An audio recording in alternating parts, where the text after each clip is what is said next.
DW, World in Progress. Welcome to the show. I'm Kathleen Schuster.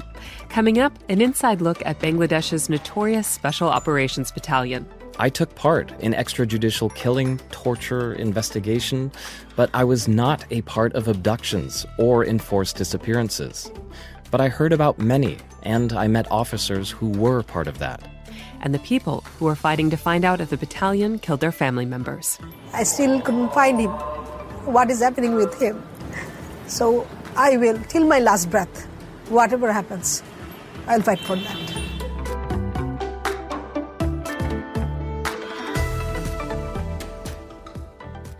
You're listening to World in Progress. I'm your host, Kathleen Schuster. On this week's show, we have a long listen for you from DW's investigative team. It's about Bangladesh's notorious Special Operations Unit, the Rapid Action Battalion, also known as RAB. RAB was founded in the aftermath of 9/11, when the United States and its allies began allocating vast resources to the global fight against terror. For years, the U.S. and other Western countries played an important role in training and equipping the force, despite being aware of widespread human rights violations. It would take until 2018 for the U.S. to halt funding and until 2021 to impose sanctions. Now, for the first time ever, 2 insiders from the elite force are claiming RAB has committed human rights abuses, systematically and with the explicit backing from the highest levels of government. This report is by Naomi Conrad, Caula, Arafatul Islam, and Birgitta Schülke. For this story, DW teamed up with Netra News. A warning to listeners, this story contains graphic descriptions of murder and torture. Brace yourself. I'm going to play an audio recording that is incredibly difficult to listen to. But I think you should, because it's important. It was recorded in 2018, and a whistleblower told us that it shows that an elite force in Bangladesh, at least initially trained and equipped by Western powers, is committing murder and then covering it up. Approved, in some cases, by the government. This is a story about the victims and their families, but it's also a story about the perpetrators and how, maybe, they could be stopped. So, I suggest you hear me out.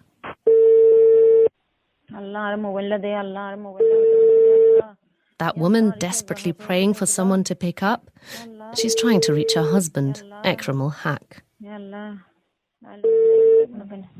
Hello? He's been missing for hours, summoned from his home late at night by what DW has learnt are members of Bangladesh security forces. She doesn't know it yet, but he's been taken to a nondescript grassy spot by the side of Marine Drive, an 80-kilometre-long road in southern Bangladesh, which cuts through paddy fields on the one side and a wide sandy beach on the other.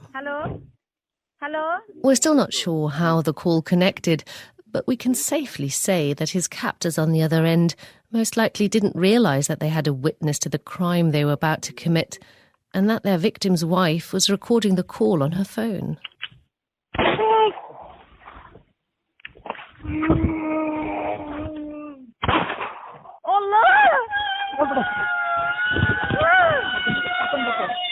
The recording continues for another 10 agonising minutes.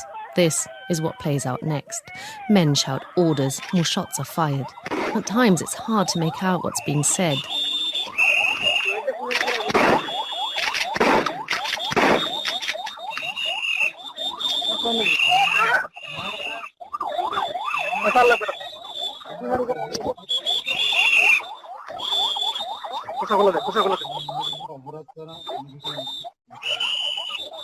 We hear instructions to place yaba, that's meth, mixed with caffeine on the body.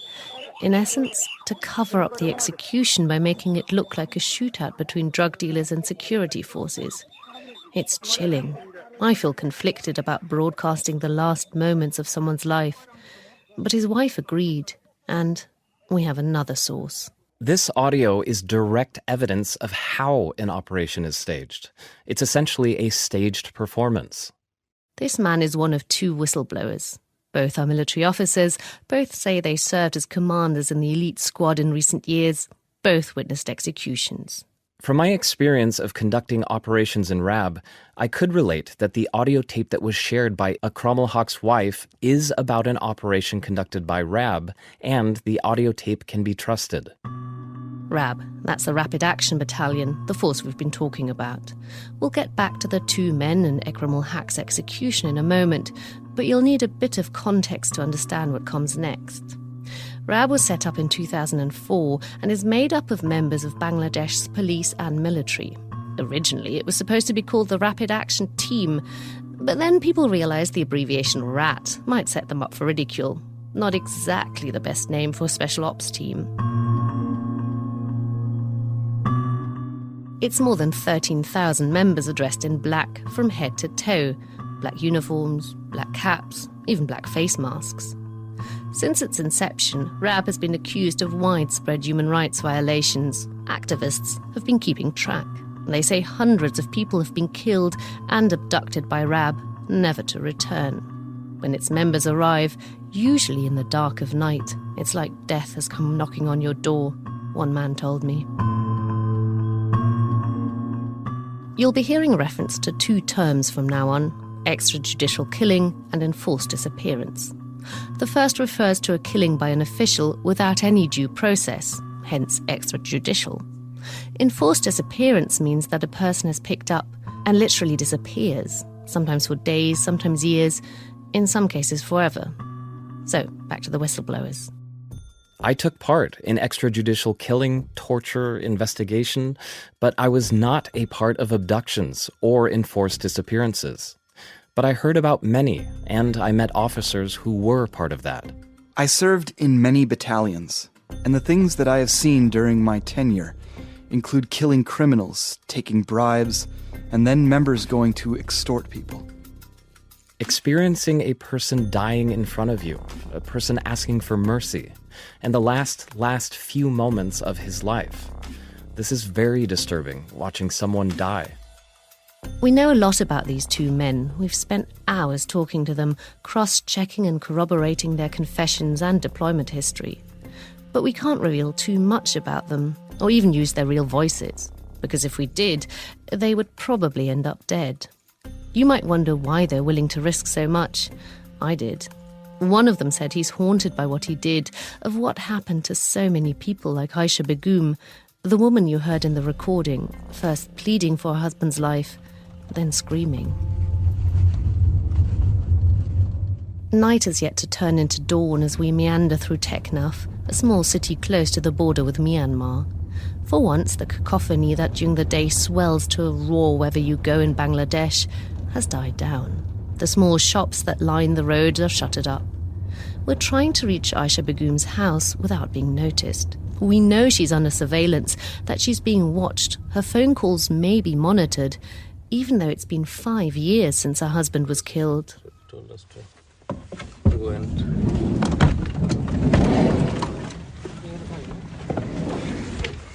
She's a slight woman, dressed in a black shawl, gloves, even a black face mask. She takes us to a small room. The plaster's peeling from the ceiling, several window panes are cracked or missing, vines are sneaking into the room. A glass cabinet is stuffed full of schoolbooks, plastic trinkets and pencil sharpeners. Someone scribbled on the faded walls with a black pen. Some of the things she's written on the wall. One is written here, I hate RAP 7. And then I want justice for my dad. Why a human being shoot at another human being? That's written in Bengali. Manush manushke guli kore. So why should a human being kill another human being? Yeah. Why do they kill innocent people? It's been a year, Abu. I need you, Abu. Abu, that's the man you heard being murdered in that chilling phone call. A man, his wife says, who would drop whatever he was doing if either of his 2 young daughters needed him. He was not, she says, over and over again, the drug dealer Rab made him out to be. That's why at first they were not concerned when a local military intelligence officer summoned him for a late-night meeting. The man, she says, had been calling him continuously throughout the day, insisting he make the time. He was not involved in anything, and he often met with people, met with RAB, met with the police at the police station. He trusted them that they wouldn't do anything to him. Throughout the interview, the son slowly fills the Spartan room. Her husband's mud-splattered glasses lie on a rickety plastic chair next to hers. She speaks quickly. Words spill out of her, as if any second now will be discovered. I couldn't do anything for him after he died. If I could ensure justice by filing a case, it would give me some comfort that I've been able to do something for him. She says every time Ekram ul-Haq's family talked to a lawyer to file a case, RAB officers would show up outside their office. The intimidation worked. No one was prepared to take on the case. The family tried a few times, but they were threatened. That's why they didn't go forward with the case. They said that we've already lost one of our own. These people could do anything to us if we file a case. They could even fake a road accident. But we do have an official record of RAB's version of events, a copy of a police report concluded in 2021. In this telling, RAB officers got a secret tip-off of a drug deal. When they arrived, the criminals started firing. All of the drug dealers managed to escape, apart from one who got killed in the crossfire, Ekram ul-Haq. That's the official version then, an armed gang of drug dealers who, conveniently, disappeared without a trace, never to be found. There's no mention of the audio recording. His wife still doesn't know why he was killed or why RAB would target a member of the ruling party. But what we do know, and this is why we went into this in so much detail, is that the execution, no, the whole operation, most likely followed certain procedures. RAB's playbook, if you will.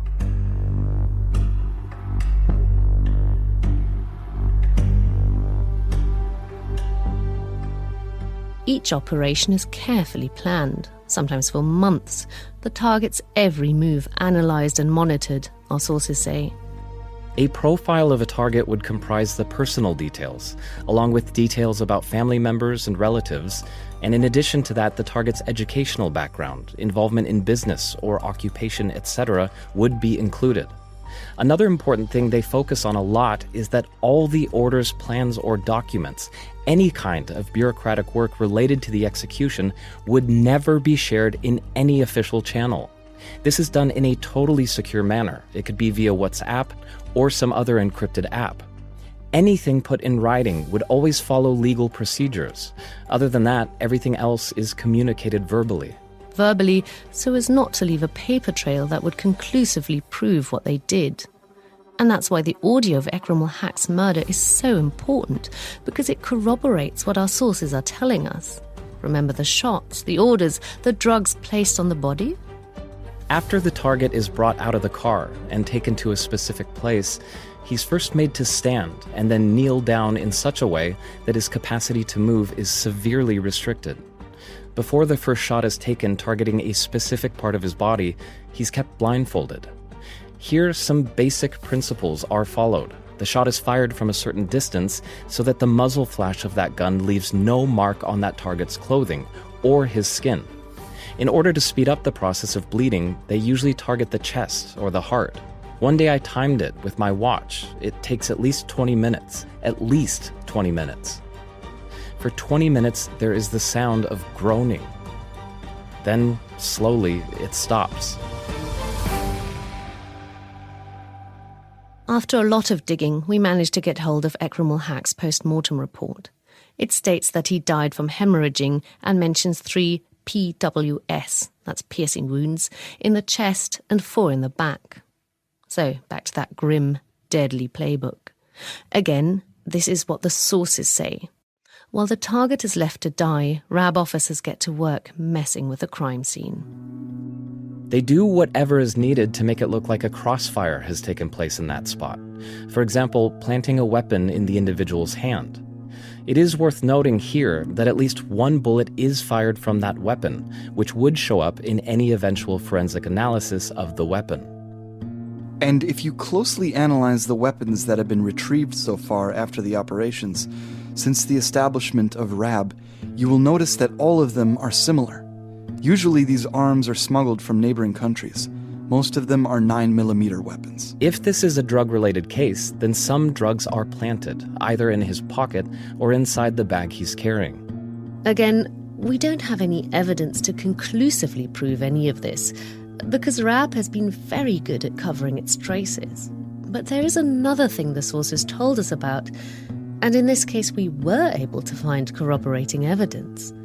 We trawled through data that activists have been collecting of reported killings, which shows that the last third of each month is the deadliest in Bangladesh.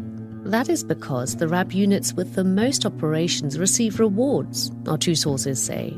After counting everything at the end of the month, every battalion gets points. The battalion that gets most of the points is declared the winner. Unit captains have their own calculations regarding the operations they carry out throughout the month, and they keep their eyes on the other competing units and their operations. In the last part of the month, they play their trump cards.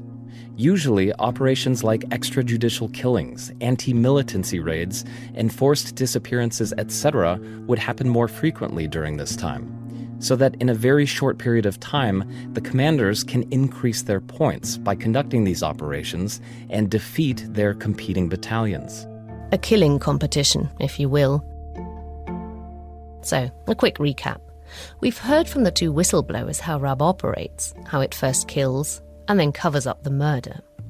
And to corroborate what they say, we have the audio, the post-mortem report, and data analysis.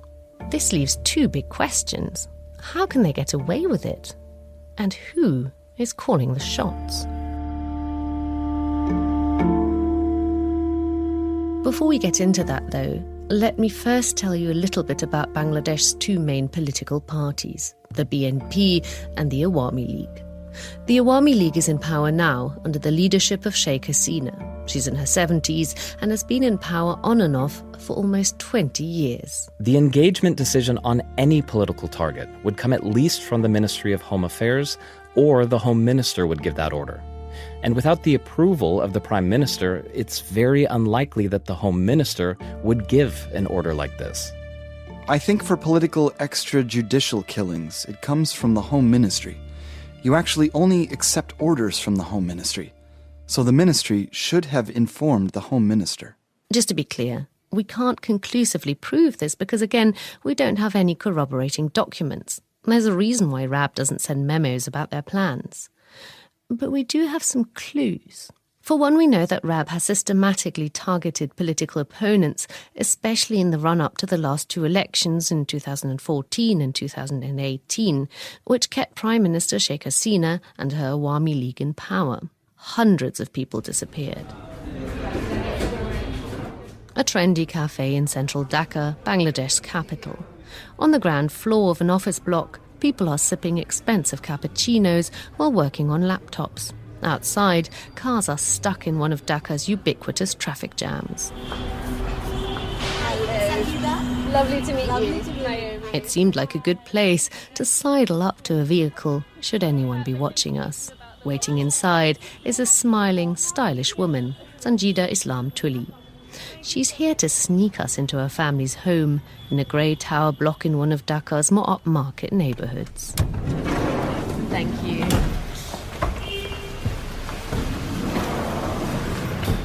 We quickly make our way to a large rooftop. Below, Dhaka dissolves into the hazy, polluted horizon.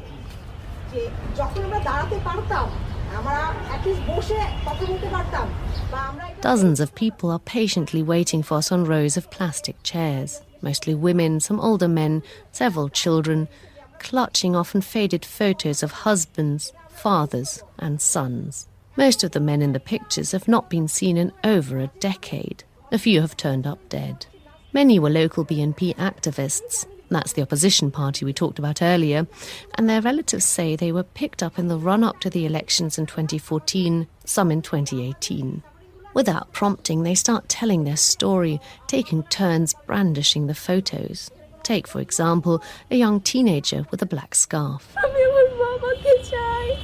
I want my father. My father didn't commit any crime. Why has he been abducted? I want to get my father back. When she sits down again, she stares into the distance. Sanjida acts as the spokesperson for the group. They often get together to hold rallies or meet with foreign delegations, hoping to pressure the government to do something. In Sanjida's case, it was her older brother who disappeared. The last time she saw him, on a cold December night in 2013, she gave him a warm hoodie, she says, and urged him to leave Dhaka. He was hiding, afraid that he too might be picked up. He was soon to be proved right. That kills me that I couldn't do anything. I still couldn't find him. What is happening with him? So I will, till my last breath, whatever happens, I'll fight for that. For the rest of the interview, Sanjida sniffs, switching between anger and grief. Each day, each night, actually, we are passing with the hope that someday my brother also will come back. But also passing the time with unbearable pain, what he is facing. We put our question to our whistleblowers. I have to admit, I was close to tears when I heard what they had to say. You can call it a message through this interview that those who are waiting for their family to return, if it's actually a year or two ago that they disappeared, then there is a less than 1% chance that they will really return in the future. No organization, especially RAB, would want to keep someone somewhere in its battalion for years. It's actually not possible. It's not possible. I think the percentage of their survival and their return is 0.001%. It's not just that we're eliminating someone. We're actually putting the whole family and person related to that person in danger and traumatizing them for the rest of their life. We're just sitting down to a delicious home-cooked meal after the interview when Sanjida tells us that several men, some in uniform, have shown up outside the house. Like many activists, Sanjida has CCTV cameras and people in the neighbourhood are on the lookout for her. It's then that I start recording again. Okay, let's go. Any problem? If they ask even. Not really. I will not take the big car now. So let us take the small car. Then we'll go. So can you do that like first your black car goes out and then after 2 minutes we go with the small one. One driver, that's the problem. Anyway, whatever happens, we just go out.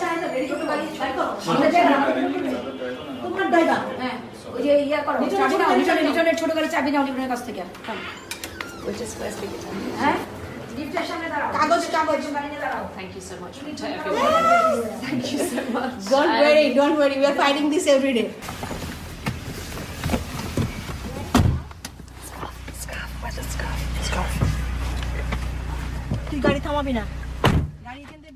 We managed to make a getaway, in time to meet one last source in a nondescript hotel room in Dhaka where, we hoped, no one would see us. Enter Nafiz Mohammed Alam, a young, self-assured man dressed in a stylish, probably expensive blue suit. On the 3rd of November 2021, when he had just returned from dinner, pizza and chips, with his girlfriend, Rab stormed his house. This is his version of the events. First, he says, they beat him, and then they invited the media to his house. আলমারিতে থরে থরে সাজানো বিদেশি নানা ব্র্যান্ডের মদ বাদ যায়নি আলমারির উপরের অংশ এমনকি খাটের নিচের ফাঁকা জায়গা This is a news report from the evening showing both officers in RAB uniforms and Nafiz. The camera zooms into rows and rows of bottles of alcohol that he says RAB planted in his house to prove he was running an illegal liquor delivery business. Once the media left, he says he was bundled into an unmarked van and taken to RAB 1. A large building just off the road to the airport. Then, and again this is what he says happened, he was taken to a room on a lower floor at the back of the building, hidden from view from the main road. We checked. You can't get a clear view. And inside the room there was another room. That room had 4 to 5 cells with doors of iron that had gaps. Every cell had a length and wide of 7 by 3. The toilet was inside the cell, and every cell had a specific camera pointed specifically to that cell. Like for every cell there was particular cameras. I was getting horrified, like what kind of place is this? These rooms are usually soundproof, and from the outside, it is difficult to realize that such rooms exist. And these rooms are not only secured from outsiders, but also from insiders. So a security zone is created centering these rooms so that the general RAB members cannot get close to them. And then there's the interrogation room. It has thicker walls than any other room usually. The walls of the room are made of concrete. To make it soundproof, some elements like thick black cloth, especially made for this, are used on the walls, ceilings, and floors. Even the doors are soundproof. I could saw that this is a very well organized and managed torture room. Like there, all the handcuffs are hanging in the wall. There are lots of like baseball bat and lots of things to beat people up. Lots of things that you could see in movies that are used to torture people. I thought only terrorists are like tortured in this way. So Nafis says he also saw sophisticated spying equipment. Like they asked me that, do you have any idea that what we are capable of? Then they just opened the device. You know, it was a very big laptop, like a laptop planted on a device. So they showed, they turned it and showed me that every WhatsApp contact, every WhatsApp chat I made is visible in that device. Nafis was eventually handed over to the police and transferred to a regular jail, as his court documents show. It was here, on the 10th of December 2021, that he says he heard the news that the United States had sanctioned RAB. People in the jail and the prisoners were shouting with joy. Everyone out there was so happy. I know, and everyone knows, that RAB is out of control. And even though you cannot say anything against them in Bangladesh, the other countries in the world are they are concerned that these things are going on. While the US sanctions have had some impact, extrajudicial killings have gone down, and rather than disappearing, people are getting abducted and then presented to a judge with fake charges, human rights activists say. But the sanctions only target RAB and 7 individual high-ranking members, former and current RAB Director Generals and additional Director Generals. Not the man who allegedly tortured Nafis, Mohammed Alam. None of the people we believe were directly involved in Ekram ul-Haq's murder. After his execution, 2 men were moved to RAB headquarters and 1 military intelligence officer got a lucrative posting as a UN peacekeeper in Africa. The alleged torturer, for all we know, is still at RAB. All these men have, literally, until now, got away with murder and torture.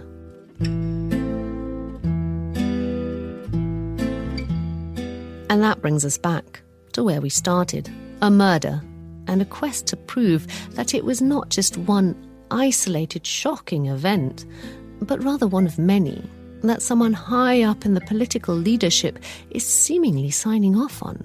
So what happens next? RAB is still dangerous. RAB should be stopped, whatever it takes. If we don't stop it now, then the existence of humanity will be in question in a country like Bangladesh. Only, how do you stop RAB? Well, that's up to others to decide. All I can say is that telling, and you listening to this story, is a first step, even if it feels like such a painfully small one, given what people like Aisha Begum, Sanjida Islam Tully, and so many others are going through. Neither the Home Ministry nor the Prime Minister's office responded to a detailed list of the accusations levelled against them in this story. In a written response, a spokesman for RAB said it was a matter of deep regret that we are unable to reply, and referred us to the Home Ministry. For DW, this is Naomi Conrad, reporting a story by Chris Caula, Arafatul Islam, Birgitta Schülke, Netra News, and several others who, for security reasons, cannot be named.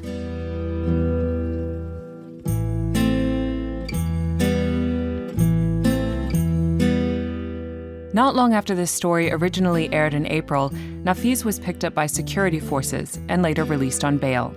Another source, a human rights activist, said they were facing immense pressure and living in fear. In the meantime, the U.S. State Department has imposed harsher visa restrictions on Bangladeshi individuals linked to law enforcement and politics. I'm Kathleen Schuster. That's all from us for this week. World in Progress is produced by DW in Bonn, Germany.